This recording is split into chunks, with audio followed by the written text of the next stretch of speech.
નમસ્કાર વિદ્યાર્થી મિત્રો, આપણે સામાજિક વિજ્ઞાન ધોરણ 10 એમાં આજે એક નવા ચેપ્ટરની શરૂઆત કરીએ અને એ ચેપ્ટર છે પાઠ 10 ભારત કૃષિ.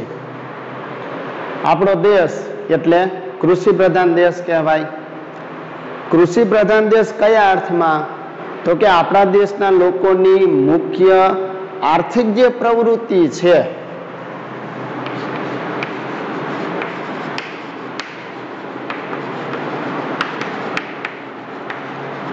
તો એ છે કૃષિ એટલે કે ખેતી.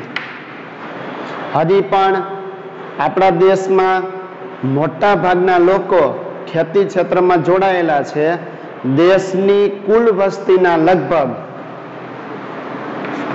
60% લોકો એવા છે કે જે ખેતી પ્રવૃત્તિમાં જોડાયેલા છે.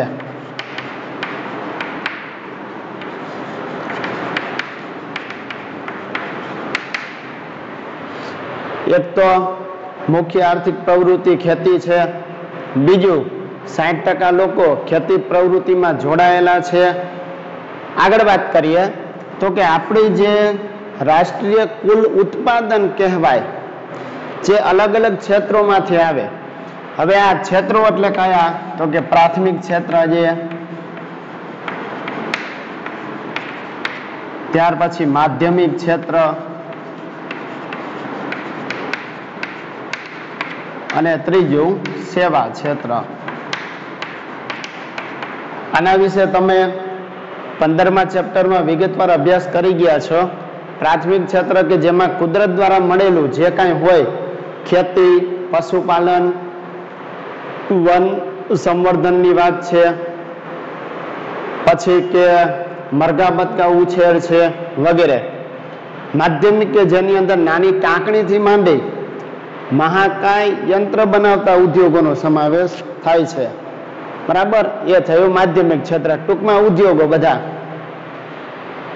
સેવા ક્ષેત્ર એટલે કે જેની અંદર વાહન વ્યવહાર, સંદેશા વ્યવહાર, બેન્કિંગ, વીમો વગેરેનો સમાવેશ થાય, એ સેવા ક્ષેત્ર. તો કે આપણા દેશમાં આ ત્રણેય ક્ષેત્ર મળીને જે કુલ રાષ્ટ્રીય ઉત્પાદન થાય, આ કુલ રાષ્ટ્રીય ઉત્પાદનમાં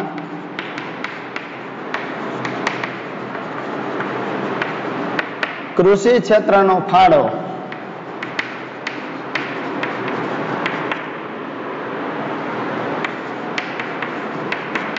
25% જેટલો છે.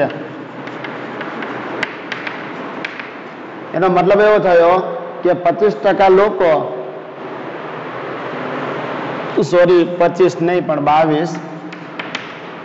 22% જેટલો જે ફાળો છે કુલ રાષ્ટ્રીય ઉત્પાદનમાં, એ શેમાંથી મળે છે? તો કે કૃષિ ક્ષેત્રમાંથી. આગળ વાત કરીએ તો કે કૃષિ પાકો જે છે એ એક તો આપણને ખોરાક તરીકે ઉપયોગી છે, એટલું જ નહીં, ઘણા બધા એવા ઉદ્યોગો છે કે જેમાં કાચા માલ તરીકે પણ કૃષિ પાકોનો ઉપયોગ થાય છે. દાખલા તરીકે તો કે ખાંડ ઉદ્યોગ છે,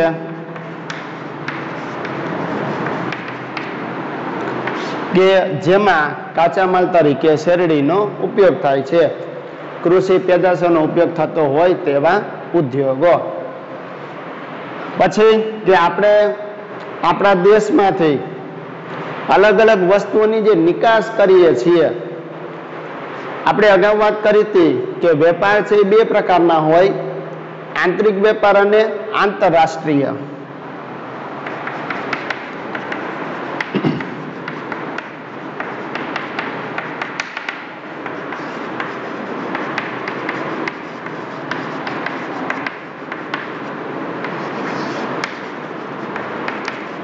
આંતરિક વેપાર અને આંતરરાષ્ટ્રીય વેપાર, જેને આપણે વિદેશ વેપાર પણ કહી શકીએ. આ જ વિદેશ વેપાર કે જેના બે પ્રકાર, આયાત અને નિકાસ. આંતરિક વેપાર એટલે દેશની સરહદની અંદર અલગ અલગ વિસ્તારો વચ્ચે થતો હોય, અલગ અલગ રાજ્ય વચ્ચે ચાલતો હોય, એ આંતરિક વેપાર. આંતરરાષ્ટ્રીય વેપાર એટલે દેશની સરહદની બહાર અને વિશ્વના બે દેશો વચ્ચે ચાલતો વેપાર એટલે આંતરરાષ્ટ્રીય વેપાર. હવે આનો જ એક ભાગ એટલે કયો? તો કે આયાત અને નિકાસ.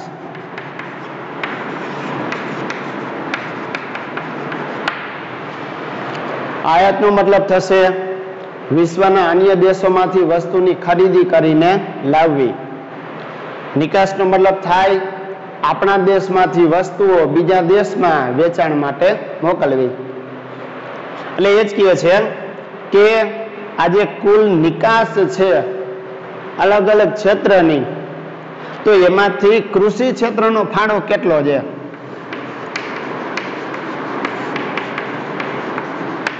તો કે 18%. કેટલો? 18%. આપણે જે બધી વસ્તુઓનું ઉત્પાદન કરીએ છીએ અને એ પેદાશોની જે નિકાસ કરીએ છીએ એ નિકાસમાં 18% ફાળો કૃષિ ક્ષેત્રનો જોવા મળે છે. એનો મતલબ કે દર વર્ષે ઘણું બધું વિદેશી હુંડિયામણ પણ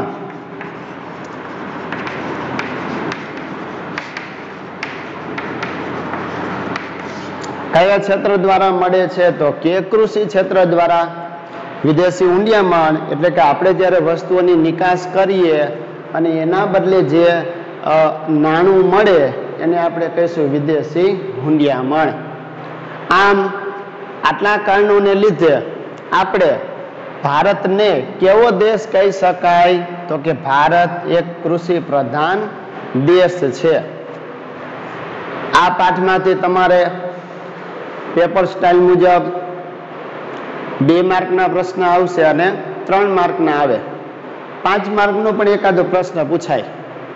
તો એમાં 2 માર્કના પ્રશ્નમાં આ પ્રશ્ન પૂછાઈ શકે કે ભારત એક કૃષિ પ્રધાન દેશ છે, સમજાવો.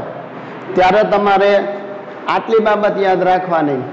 મુખ્ય આર્થિક પ્રવૃત્તિ છે, 60% લોકો ખેતી સાથે જોડાયેલા છે, રાષ્ટ્રીય ઉત્પાદનમાં ફાળો 22% છે, કુલ નિકાસમાં કૃષિ ક્ષેત્રનો ફાળો 18%, તેથી વિદેશી હુંડિયામણ મળે છે, માટે ભારત એક કૃષિ પ્રધાન દેશ છે.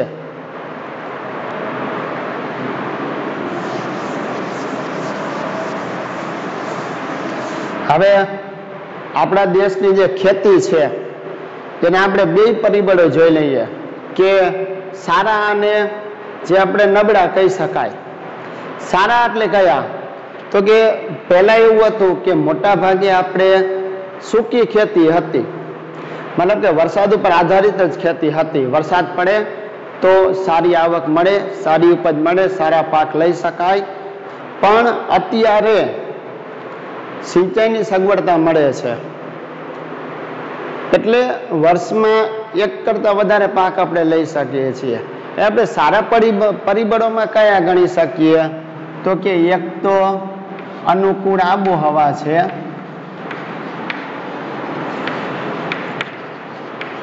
બીજું આપણા દેશની ફળદ્રુપ જમીન છે. હવે આ જમીનોના પ્રકાર વિશે તમે શીખી ગયા ચેપ્ટર નંબર 8 ની અંદર. કાળી જમીન, કાપની જમીન, રાતી જમીન, રણ પ્રકારની જમીન, પર્વતીય જમીન, પડખાઉ જમીન, દલદલીય જમીન અને છેલ્લે જંગલ પ્રકારની જમીન.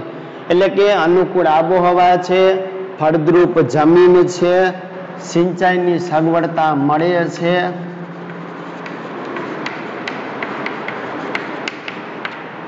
અને દેશના ખેડૂતો જે કુશળ અને મહેનતુ છે. તો આ આપણે ગણશું સારા પાસા. અને આ જ પરિબળોને કારણે આપણા દેશનો જે ખેડૂત છે એ વર્ષમાં 2 કે તેથી વધારે પાક લઈ શકે છે. હવે કે વિશ્વના જે વિકસિત દેશો છે અથવા તો બીજા જે વિકાસશીલ દેશો પણ કૃષિ પ્રધાન હોય, કે જેમ આપણે મુખ્ય પ્રવૃત્તિ ખેતી છે, એ દેશની મુખ્ય પ્રવૃત્તિ પણ ખેતી જ હોય, પણ આપણે એના કરતા પાછળ કેમ રહી ગયા? ખેતી ક્ષેત્રનો જેટલો વિકાસ થવો જોઈએ એટલો થયો કેમ નહીં? એના આપણે કારણોની વાત કરી લઈએ. આ તમને 2 માર્કનો પ્રશ્ન પણ પૂછાય.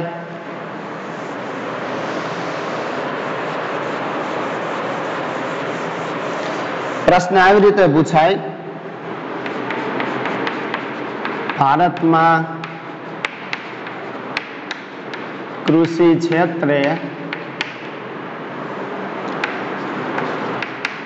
પૂરતો વિકાસ સાધી શકાયો નથી.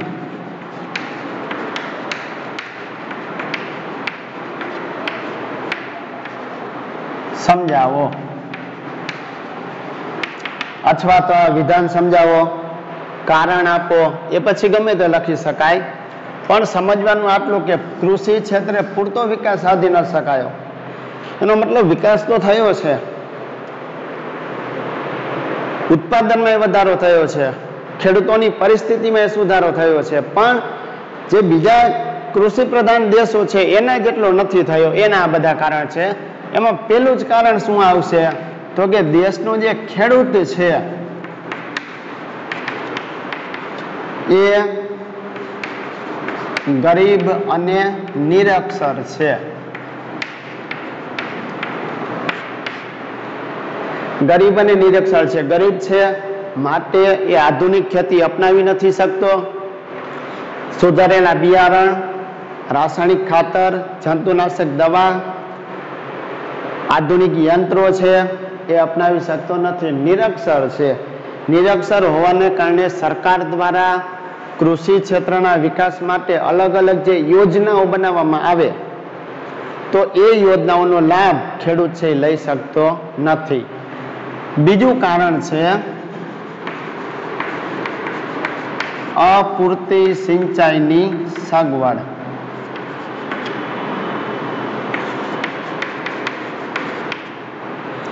મતલબ કે કૃષિ ક્ષેત્ર જે એનો વિસ્તાર ઘણો વધારે છે અને સરકાર છે એ દરેક જગ્યાએ સિંચાઈની સગવડતા છે પૂરી પાડી શકી નથી. એટલે કે સિંચાઈ છે એ ન મળે એનો મતલબ એવો થયો કે એ જે વિસ્તારમાં સિંચાઈની સગવડતા નથી ત્યાં ખેડૂત માત્ર વર્ષમાં એક જ પાક લઈ શકે છે અને એ પાછો વરસાદ ઉપર આધારિત છે. વરસાદની અનિયમિતતા છે, ક્યારેક દુષ્કાળ પડે છે તો ક્યારેક પૂર પણ આવતો હોય છે, જમીનના પાકનું ધોવાણ પણ થતું હોય છે. તો આ બધી બાબતોને કારણે પણ ઉત્પાદન છે એ પૂરતું મળતું નથી. ત્રીજું, નાના કદના ખેતરો અને એની સાથે જ લઈ લઈએ મોટું કુટુંબ. ખેતરો છે એના ટુકડા થઈ ગયા છે. હવે ખેતર જો નાનું કદનું હોય તો એનો મતલબ એવો થયો કે એમાં ખેડૂતને જે આધુનિક બધું કહેવાય, આધુનિક બિયારણ છે, રાસાયણિક ખાતર છે, જંતુનાશક દવા છે કે પછી યંત્રો છે તો એ વાપરવાનું પોસાય નહીં. અને કુટુંબનું કદ પણ મોટું છે એટલે કે આવકનો સ્ત્રોત માત્ર ખેતી જ છે. જ્યારે કુટુંબનું કદ મોટું છે તો એ આવક છે એ પૂરતી થતી નથી, અથવા તો ખેડૂત દ્વારા જે પાકનું ઉત્પાદન લેવામાં આવે એ એના કુટુંબના ભરણ પોષણમાં જ વપરાઈ જાય છે. મતલબ કે એનું વેચાણ કરી નથી શકતો. જો વેચાણ ન કરી શકે તો એને આવક મળતી નથી. ત્યાર પછી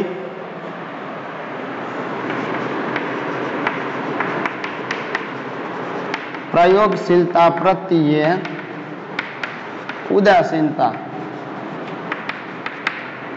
મતલબ કે નવા નવા પ્રયોગો કરીને, સંશોધન કરીને આપણે ખેતી ક્ષેત્રે જે આધુનિક ખેતી અપનાવવાની વાત છે એમાં હજી પણ ખેડૂતો ઉદાસીન છે. મતલબ કે વધારે રસ ધરાવતા નથી. જે પરંપરાગત ખેતી કહેવાય એ જ અપનાવે છે. હા, પહેલાના સમય કરતા ફેર પડ્યો છે. પહેલા મોટા ભાગે બળદગાડું છે, હળ છે, બરાબર, જે કોસ છે, રેત છે, આવા પરંપરાગત સાધનોનો ઉપયોગ થતો. અત્યારે એની જગ્યાએ થ્રેસર, ટ્રેક્ટર એનો ઉપયોગ વધ્યો છે, હાર્વેસ્ટરનો ઉપયોગ થાય છે. એટલે કે ધીમે ધીમે સુધારો થઈ રહ્યો છે, પણ બીજા દેશોની સરખામણીમાં હજી પણ આપણે પાછળ છીએ. ત્યાર પછી વાત કરી દઈએ તો કે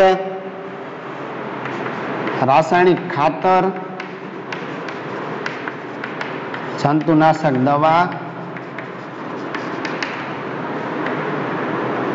હાઇબ્રિડ બિયારણ, જે આપણે સુધારેલા બિયારણ કહીશું, અને આધુનિક યંત્રો.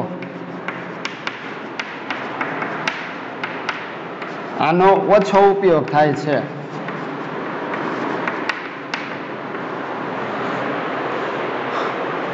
રાસાયણિક ખાતર છે, બરાબર, જંતુનાશક દવા છે, હાઇબ્રિડ બિયારણ કે પછી આધુનિક જે યંત્રો કહેવાય એનો ઓછો ઉપયોગ થાય છે. મતલબ કે આપણે હજી પણ જે આધુનિક ખેતી કહી શકાય, બાગ બગીચાની જે ખેતી કહી શકાય, એનું પ્રમાણ ઓછું છે. મોટા ભાગે હજી પણ આપણા દેશનો ખેડૂત એ જીવન નિર્વાહ ખેતી કરે છે.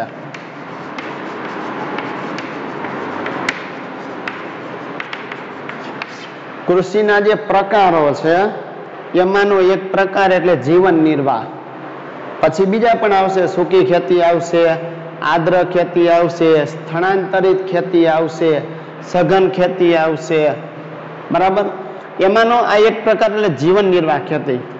જીવન નિર્વાહ ખેતીનો મતલબ શું થાય કે જ્યારે ખેતી છે એ એના પરિવારના ગુજરાન માટે જે ઉપયોગમાં આવતી હોય. હમણાં જેમ કીધું એમ કે એક બાજુ કુટુંબનું કદ મોટું છે, બીજી બાજુ ખેતરોનું કદ નાનું છે, આધુનિક ખેતી કે રાસાયણિક ખાતર કંઈ અપનાવતા નથી. મતલબ કે જેટલું ઉત્પાદન થાય એ ખેડૂતના કુટુંબના ભરણ પોષણમાં જ વપરાઈ જાય છે. એનો મતલબ કે એ જીવન નિર્વાહ ખેતી આપણે કહીશું. આગળ વાત કરીએ તો કે વૈજ્ઞાનિક જે સાધનો કહેવાય, ટેકનોલોજી કહેવાય, એનો ઓછો ઉપયોગ થાય છે. બીજું કે જે શિક્ષિત વર્ગ છે,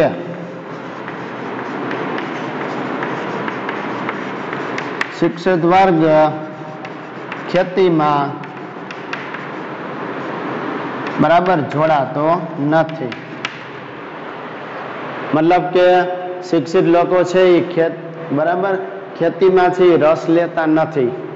અને એક બીજું અગત્યનું કારણ એ કે સમાજમાં અત્યારે ખેતીનો જે દરજ્જો કહી શકાય એ ઉતરતો જાય છે. સામાજિક દ્રષ્ટિએ પણ એનું મહત્વ ઘટી ગયું છે, એમ આપણે કહી શકીએ. તો આ બધા કારણોને લીધે આપણે પૂરતો વિકાસ સાધી શક્યા નથી. હવે આ બધા કારણ એટલે કયા? ખેડૂત ગરીબ અને નિરક્ષર છે, સિંચાઈની અપૂરતી સગવડ, નાના કદના ખેતર, મોટું કુટુંબ, પ્રયોગશીલતા પ્રત્યે ઉદાસીનતા છે, રાસાયણિક ખાતર, જંતુનાશક દવા, હાઇબ્રિડ બિયારણનો ઉપયોગ થતો નથી, શિક્ષિત વર્ગ ખેતીમાં જોડાતો નથી, સમાજમાં ખેતીનો દરજ્જો ઘટે છે, માટે આપણે પૂરતો વિકાસ સાધી શક્યા નથી.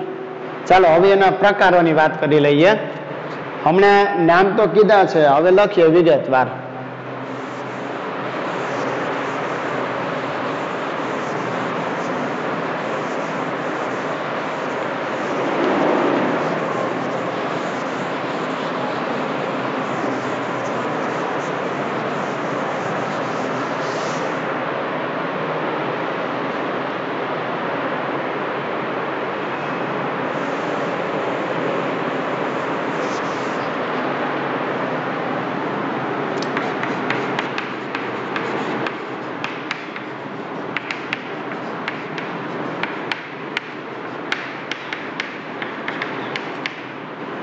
અગાઉ જે આપણે વાત કરી કે બંને પ્રશ્ન તમને 2 માર્કમાં પૂછાય. ભારત એક કૃષિ પ્રધાન દેશ છે અને પૂરતો વિકાસ સાધી શક્યા નથી, એ 2 માર્કમાં પૂછાય. આ જે પ્રશ્ન છે કે ખેતીના પ્રકારો વિશે સવિસ્તાર લખો, તો તમને 4 માર્કનો પ્રશ્ન પૂછાય. હવે આ પ્રકારો એટલે કયા? પેલું છે જીવન નિર્વાહ ખેતી,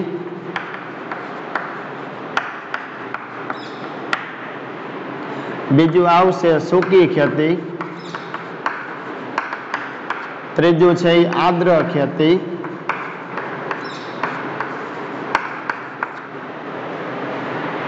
જીવન નિર્વાહ ખેતી, સૂકી ખેતી, આદ્ર ખેતી, ત્યાર પછી સ્થળાંતરિત ખેતી, જેનું બીજું નામ છે ઝૂમ પદ્ધતિની ખેતી. હમણાં બધા વિશે વિગતવાર વાત કરીએ. પાંચમું જે છે એ છે બાગાયતી ખેતી, બાગ બગીચાને લગતી, અને છેલ્લે સઘન ખેતી.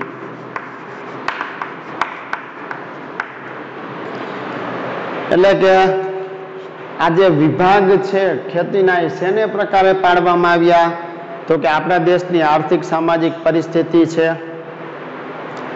દેશની રાષ્ટ્રીય નીતિ છે અને દેશનું અર્થતંત્ર, આ બાબતોને ધ્યાનમાં રાખી અને આ પ્રકાર પાડેલા છે. ખાલી જો 2 માર્કનો પ્રશ્ન પૂછાય તો તમારે બધા પ્રકારોના નામ લખી નાખવાના, ખાલી 2 માર્કમાં પૂછાય તો. અને આ જ પ્રશ્ન જો તમને 5 માર્કમાં પૂછાય તો તમારે વિગતવાર લખવું પડે. હવે એમાં આપણે પહેલું જોઈએ જીવન નિર્વાહ ખેતી. હમણાં કીધું એમ કે આઝાદી પછી આપણે ખેતી ક્ષેત્રનો વિકાસ કરવા માટે સરકારે આયોજન પંચની રચના કરી હતી,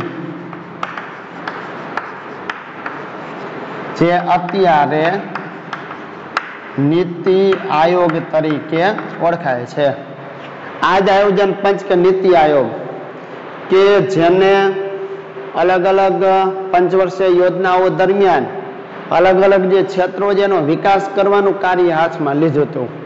ક્ષેત્ર એટલે પ્રાથમિક, માધ્યમિક ને સેવા. એમાં આઝાદી પછી સૌથી પહેલા જેમ બને એમ ખેતી ક્ષેત્રે સુધારો થાય એવા પ્રયત્ન કરવામાં આવ્યા. છતાં પણ આપણા દેશના ખેડૂતોની સ્થિતિમાં જે સુધારો થવો જોઈએ એ થઈ શક્યો નથી. એ નથી થયું એનું કારણ શું? તો કે કારણ એ જ છે કે એક બાજુ નાના કદના ખેતર છે, બીજી બાજુ કુટુંબનું કદ મોટું છે, માટે મોંઘા જે બિયારણો છે, રાસાયણિક ખાતર છે, જંતુનાશક દવા છે, આધુનિક યંત્રો છે, એ ખેડૂતને વાપરવાનું પોસાય તેમ નથી. એનો મતલબ એમ કે જો આધુનિક ખેતી ન કરતો હોય તો સ્વાભાવિક છે કે ઉત્પાદન ઓછું આવશે. ઉત્પાદન ઓછું આવશે તો જે ઉત્પાદન આવશે એના પરિવારના ભરણ પોષણમાં જ વપરાઈ જાય છે. એટલે કે એનું વેચાણ કરીને એ કોઈ આવક મેળવી શકતો નથી. એટલે આપણે એને કહીશું જીવન નિર્વાહ ખેતી, એટલે કે ખેતી દ્વારા ખેડૂતનું માત્ર કુટુંબનું ગુજરાન જ ચાલે છે. અને અત્યારે દેશમાં મોટા ભાગના લોકો કઈ ખેતી કરે છે? તો કે જીવન નિર્વાહ ખેતી જ કરે છે. ચાલો બીજો પ્રકાર જોઈએ, એ છે સૂકી ખેતી. એના નામ પ્રમાણે સૂકી ખેતી ક્યાં થાય? તો કે જ્યાં વરસાદનું પ્રમાણ ઓછું હોય, જ્યાં વર્ષમાં એક જ વખત પાક લઈ શકાતો હોય, સિંચાઈની સગવડતા પણ અપૂરતી હોય, અને જમીનમાં જે ભેજનો સંગ્રહ થયો છે એ જમીનમાં સંગ્રહાયેલા ભેજને આધારે જ્યારે ખેતી કરવામાં આવતી હોય એ ખેતી એટલે સૂકી ખેતી. આદ્ર ખેતી એના કરતા ઉલટું આવશે. આમાં જેમ કીધું કે વરસાદનું પ્રમાણ ઓછું હોય તો આમાં વરસાદનું પ્રમાણ વધારે હોય. આમાં સિંચાઈની સગવડતા ઓછી હોય, આમાં સિંચાઈની સગવડતા વધારે હોય. આમાં વર્ષમાં એક જ વખત પાક લઈ શકાય, આમાં વર્ષમાં 2 કે વધુ પાક લઈ શકાય. હવે આ જે સૂકી ખેતી છે એમાં જમીનમાં જે ભેજ સંગ્રહાયેલો છે એના દ્વારા ખેતી થાય છે. આપણા ગુજરાતમાં ભાલ વિસ્તાર કે જ્યાંના ભાલિયા ઘઉં વખણાય છે, તો આ ભાલ વિસ્તારમાં વરસાદ પછી જ્યારે પાણી સુકાઈ જાય, જમીનમાં જે ભેજનો સંગ્રહ થયો હોય એને આધારે ઘઉં અને ચણાની ખેતી કરવામાં આવે છે. મતલબ કે જે પાક ઓછી પાણીની જરૂરિયાત વાળા હોય તે સૂકી ખેતીમાં લેવામાં આવતા હોય છે, બરાબર. બાજરી છે, જુવાર છે વગેરે. આદ્ર ખેતી કે જેમાં કદાચ વરસાદ ન પડે તો સિંચાઈને આધારે ખેતી કરી શકાય. અને હમણાં કીધું એમ સૂકી ખેતી કરતા તમારે ઉલટું કરી નાખવાનું કે જ્યાં વરસાદ વધુ હોય, સિંચાઈની સગવડતા વધુ હોય, વર્ષમાં 2 કે વધારે પાક લઈ શકાતા હોય. મોટા ભાગે અહીંયા ડાંગર, શેરડી, કપાસ, ઘઉં, શાકભાજી વગેરે પાક લેવામાં આવે છે.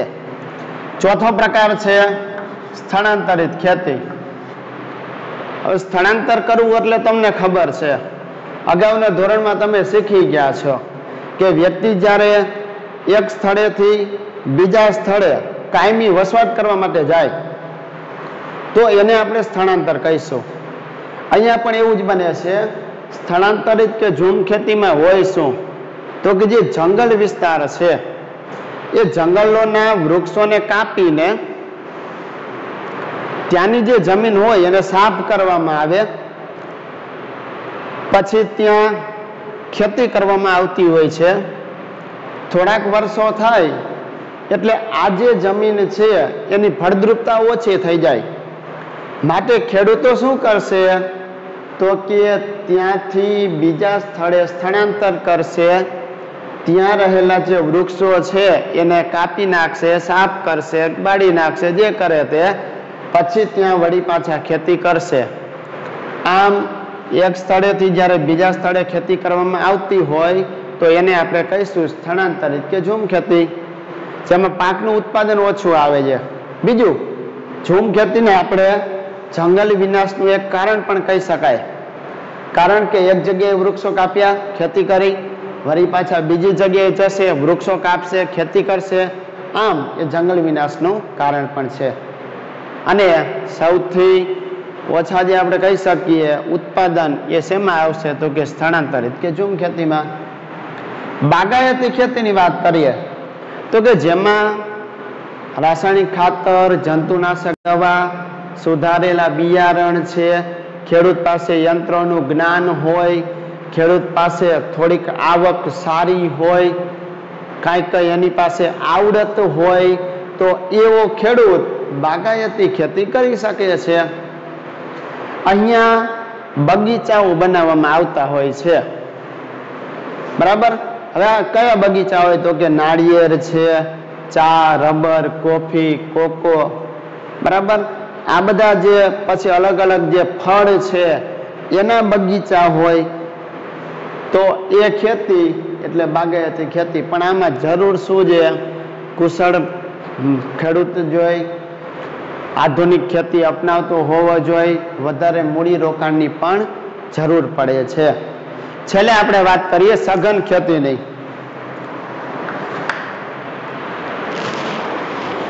સઘન ખેતીની જો વાત કરીએ તો કે જ્યાં સિંચાઈની સગવડતા છે ત્યાં ખેડૂત રાસાયણિક ખાતર, જંતુનાશક દવા અને બિયારણનો ઉપયોગ કરી શકે છે. એનો મતલબ એવો થયો કે અત્યારે ખેતીમાં યાંત્રિકીકરણ થયું છે, આધુનિક યંત્રોનો ઉપયોગ થવા લાગ્યો છે. તો આ ખેતીને આપણે કઈ ખેતી કહીશું? સઘન ખેતી. આ ખેતીમાં મોટા ભાગે રોકડિયા પાકોનું વાવેતર થાય છે. હેક્ટર દીઠ ઉત્પાદન પણ ખૂબ જ વધારે આવે છે. અને અત્યારે આપણા દેશમાં સૌથી વધારે, બરાબર, સઘન ખેતીનો વિસ્તાર જે હેક્ટર દીઠ વિસ્તાર કહેવાય એ ખૂબ જ વધતો જાય છે. બીજું કે આ ખેતીનું બીજું નામ શું છે તો કે આને વેપારી ખેતી કહેવાય. વેપારી ખેતી એટલા માટે કારણ કે આ ખેતી દ્વારા આર્થિક વળતરને મહત્વ આપવામાં આવે છે.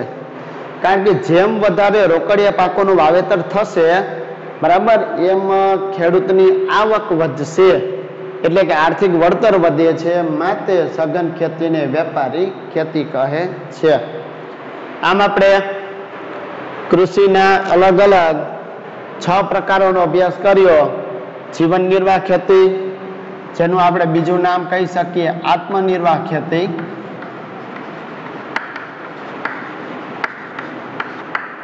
સૂકી ખેતી, જેને શુષ્ક ખેતી કહી શકાય, આદ્ર ખેતી કે જેને આપણે ભીની ખેતી કહીશું, સ્થળાંતરિત તો ઝૂમ ખેતી, આ બાગ બગીચાની ખેતી, સઘન એટલે કે વેપારી. હવે આગળ આપણે અલગ અલગ જે કૃષિ પદ્ધતિઓ છે એના વિશેની વાત કરી લઈએ.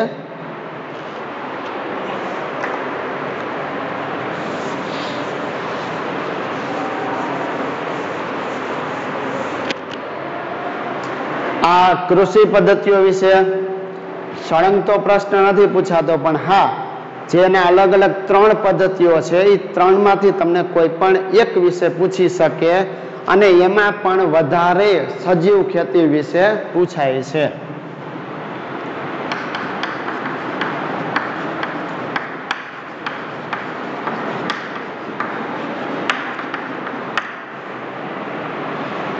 બીજું યાદ રાખી લેજો, પ્રકારો અલગ, પદ્ધતિઓ પણ અલગ.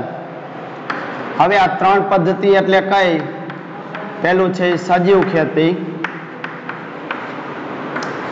બીજું છે એ ટકાઉ ખેતી,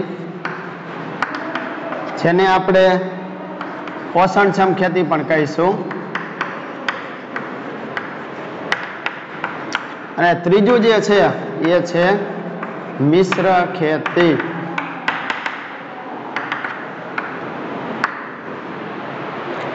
હવે એમાં સજીવ ખેતીની જો વાત કરી લઈએ, હમણાં આપણે જોયું કે અત્યારનો ખેડૂત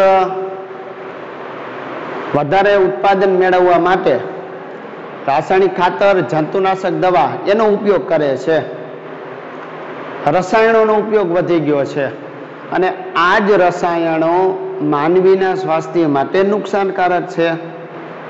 અત્યારે તમે જે અનાજ, શાકભાજી કે ફળ ખાવ છો તો એમાં પણ ક્યાંક ને ક્યાંક રસાયણ કે જંતુનાશકોની હાજરી હોય છે, અને એ જ હાજરીને કારણે આપણા સ્વાસ્થ્યને નુકસાન થતું હોય છે.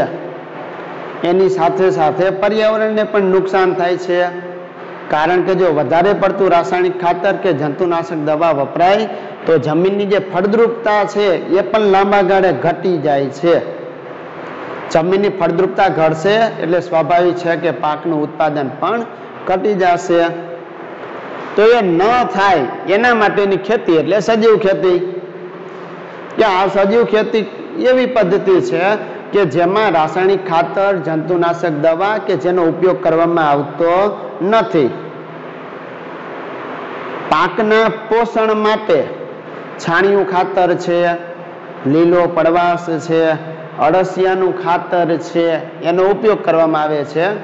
બીજું કે જંતુનાશક તરીકે શેનો ઉપયોગ થાય છે? તો કે ગૌમૂત્ર છે, લીમડાનું દ્રાવણ છે કે પછી છાશ, એ જંતુનાશકો તરીકે ઉપયોગ કરવામાં આવે છે. મતલબ કે જેમાં રસાયણો દ્વારા બનેલી જે વસ્તુઓ છે એનો ઉપયોગ થતો નથી. આ ખેતી છે એના દ્વારા ઉત્પાદન થતી વસ્તુ, અનાજ, શાકભાજી, ફળ એ પોષણયુક્ત હોય છે. એમાં કુદરતી સ્વાદ અને મીઠાશ હોય છે, સુગંધ હોય છે. એમાં વધારે ખનિજ, વિટામિન કે પછી જીવન શક્તિ આપતા તત્વોનો પણ સમાવેશ થઈ જાય છે. એટલું જ નહીં, અત્યારે સજીવ ખેતી કરીને ઘણા બધા ખેડૂતો એવા છે કે જેની આવકમાં પણ વધારો થયો છે. એટલે કે આ 3માંથી તમારે વધારે તૈયારી શેની કરવાની? સજીવ ખેતી નહીં. ટકાઉ કે પોષણક્ષમ ખેતી કોને કહેવાય? તો કે જ્યારે રાસાયણિક ખાતર કે જંતુનાશક દવાનો ઉપયોગ મર્યાદિત માત્રામાં થતો હોય. એ કેમ મર્યાદિત માત્રામાં? તો કે જો આપણે જમીનની ફળદ્રુપતાને લાંબા સમય સુધી જાળવી રાખવી હોય તો એનો ઉપયોગ મર્યાદિત માત્રામાં કરવો પડે.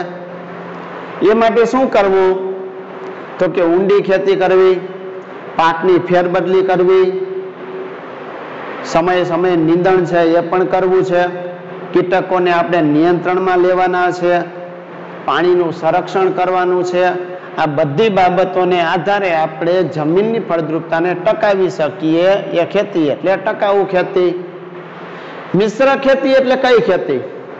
તો કે એવી ખેતી કે જેમાં ખેતીની સાથે સાથે પશુપાલન, મરઘા બતકા ઉછેર, મધમાખી ઉછેર કે મત્સ્ય ઉછેર જેવી પ્રવૃત્તિ કરવામાં આવતી હોય એ ખેતી એટલે મિશ્ર ખેતી.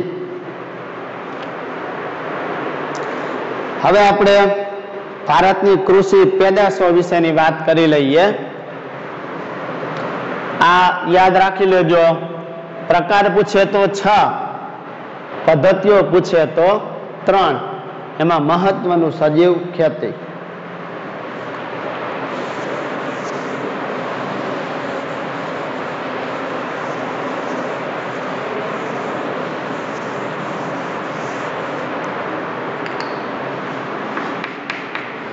ખેત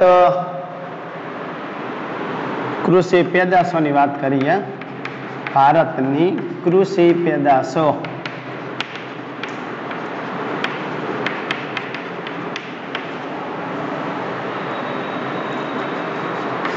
હવે આની અંદર આપણે અલગ અલગ 3 ભાગ આવશે. હવે 3 ભાગ એટલે શેને આધારે છે તો કે એ અલગ અલગ ઋતુઓને આધારે છે.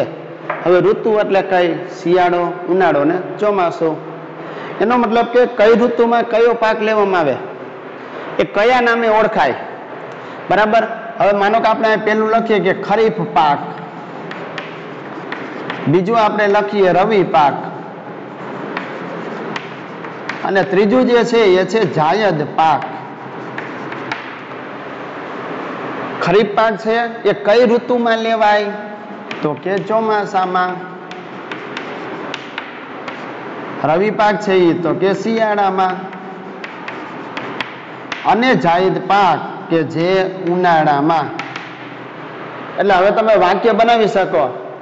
ચોમાસામાં લેવામાં આવતા પાકને ખરીફ પાક કહે છે, શિયાળામાં લેવામાં આવતા પાકને રવિ પાક કહે છે, અને ઉનાળામાં લેવામાં આવતા પાકને જાયદ પાક કહે છે. બીજું કે આનો ચોક્કસ સમયગાળો છે કે ભાઈ કયા મહિનાથી કયા મહિના સુધી ખરીફ પાક હોય. બરાબર. ત્યાર પછી રવિ અને જાયદ. તો કે ખરીફ પાક જે છે એ જૂન જુલાઈ થી ઓક્ટોબર નવેમ્બર સુધી હોય.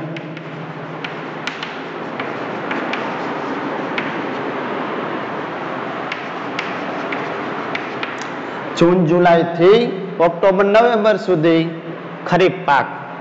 હવે અહીંયા જુઓ છેલ્લે શું આવ્યું? October November. તો ચોમાસું પૂરું થાય એટલે શિયાળો આવે. તો કે રવિ પાક છે એ ઓક્ટોબર નવેમ્બર થી હવે ઉનાળો આવશે એટલે કે માર્ચ એપ્રિલ સુધી.